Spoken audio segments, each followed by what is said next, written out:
honored to introduce two of my colleagues. I met Josh Stanton 2.5 years ago. He is a rabbinical student, and I met him when he was studying in Israel, and I was a student at Union.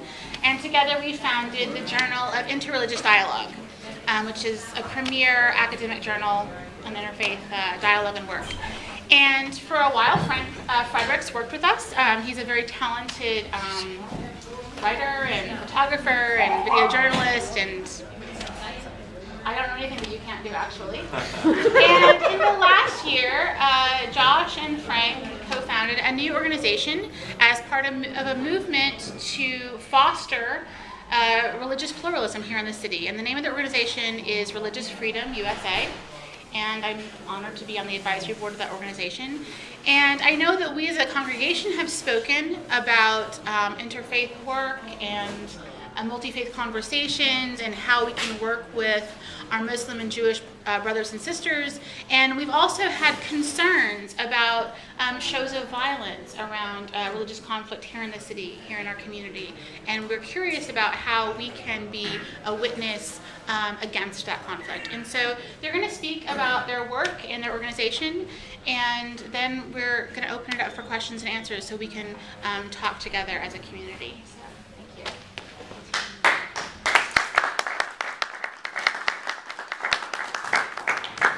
First of all, just thank you so much for the hospitality. It is wonderful being here. And I tell you, if my synagogue had food like this, I'd be even more of a regular. So this past summer was a very intense one in terms of interfaith relations in the city. And the news of the controversy, really, around the Park 51 Community Center in downtown Manhattan really hit the airwaves sometime in late July, early August. And for Frank and me, this was a personal issue. Because even though I'm studying to become a rabbi, we've worked for years with Imam Faisal Abdul Rauf. We've worked for years with the Cordoba Initiative that had been sponsoring the center. And now it's really easy to be a religious leader when everyone around you is the same religion. But when your synagogue is downtown from a mosque and uptown from a church, that's when all of a sudden you've got to do some thinking. That's when things get difficult. But in this case, for Frank and me, it was even more personal. It was one step more personal. Because Imam Faisal was a friend of ours. The question was, what are our obligations to our friend? Now, a lot of misinformation was being spread, a lot of really hateful speech that was neither conducive to civil discourse or really conducive to much of anything positive. And we didn't think we could just sit by idly and let this happen and let this go unanswered as people of faith, as friends, just as human beings. And for me, I was reminded of a very powerful saying in the Talmud, which is the book of Jewish law. And that is, when you draw color to a person's face through embarrassment, it's as though you physically struck them. And day after day after day in the media, I was watching my friends get struck. It was no longer an option to sit idly. So Frank and I came together. We had a vision for an organization that could kind of change some of the dynamics that we saw. One of the biggest problems is not that in our legal system there are necessarily fundamental issues that are prejudicial. There are laws on the books already that defend religious freedom, that defend the right to equal treatment under the law. The problem was the growing gap between what was on the books and what we were seeing in the streets. And it occurred to us that our own communities were only going to be as safe as those least protected in them. That our own traditions, too, were subject to attack if we didn't somehow stand up and intervene on behalf of the Park 51 Community Center. So with that in mind, we started a little fire that's all of a sudden begun expanding into a bit more of a movement. So without further ado, I'd like to turn it over to Frank to tell you a bit more about the concrete steps we've taken and about our action steps ahead. Thank you. So, I'm very happy to be here to speak with you all. I've heard your story of this congregation, how it's gone through history on taking stands on important issues. So I'd like to tell you a little bit about my story as well and how I ended up getting involved in this. So I'm from a very small town called Battleground, Washington, about an hour north of Portland, Oregon. If you haven't heard of it, if anyone's ever heard of it, I'm amazed, because people in Portland don't know it exists. So, and I came from a place where there wasn't much diversity, and it was a little bit easier for that very reason, you know, as Josh laid out. And then I moved to New York City, and I literally moved from the most rural part into the village. And if there's anything that really kind of shakes your understanding, especially for me as a evangelical Christian, it was this type of experience. It's easy to express damnation of people you've never met, to generalize a community you've never had to put a face to. And so moving to New York really challenged me in the concept of keeping my faith in a more realistic context. And for me, it's the biblical calling that we are to live in the world, but not of the world. And I feel like this has been my journey of doing that. So soon after, while I was a student at NYU, and I took some time to study abroad, I started an initiative called World Faith, which is an organization that creates interfaith community service opportunities for young people. And we started here in New York, and we're now working in about 6 countries.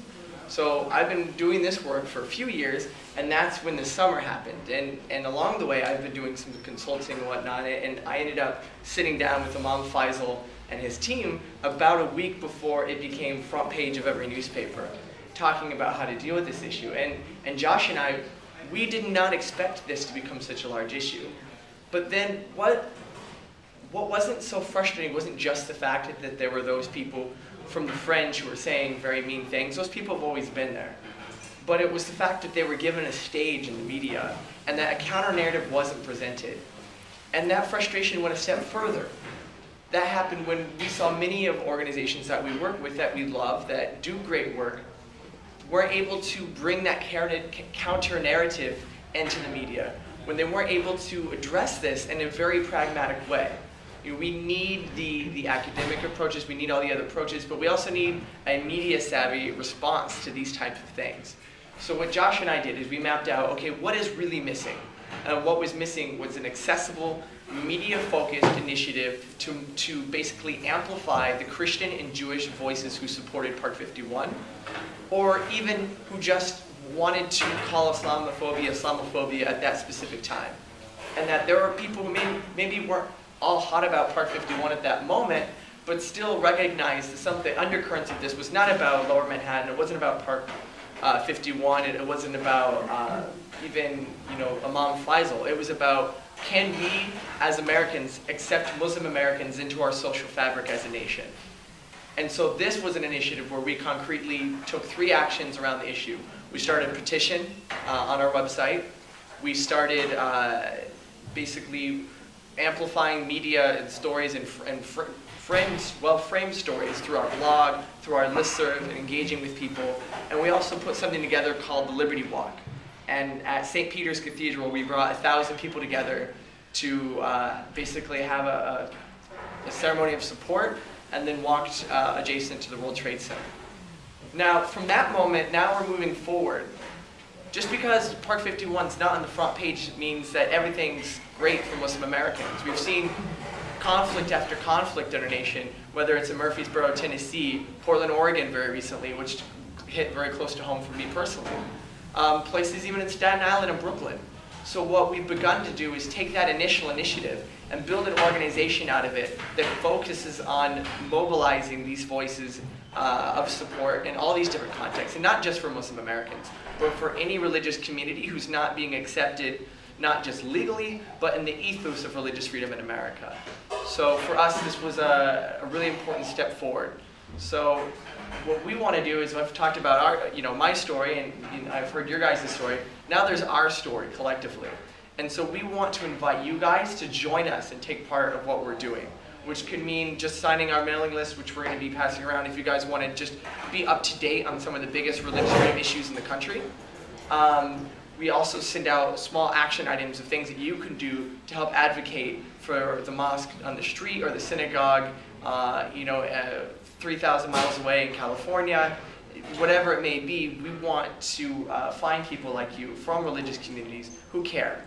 And so that's, I think, all we really have for you. Anything else you wanted to add to that, Josh? Well, one quick thing is that I jokingly called this earlier our little black book.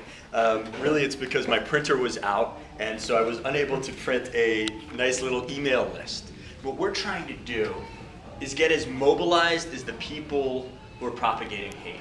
So the problem is they're really well funded, they're really well organized, and so someone sends out an email blast at 1 in the morning saying, oh my goodness, we have to oppose this house of worship or that community center, and Congress people get thousands of emails and phone calls the next day.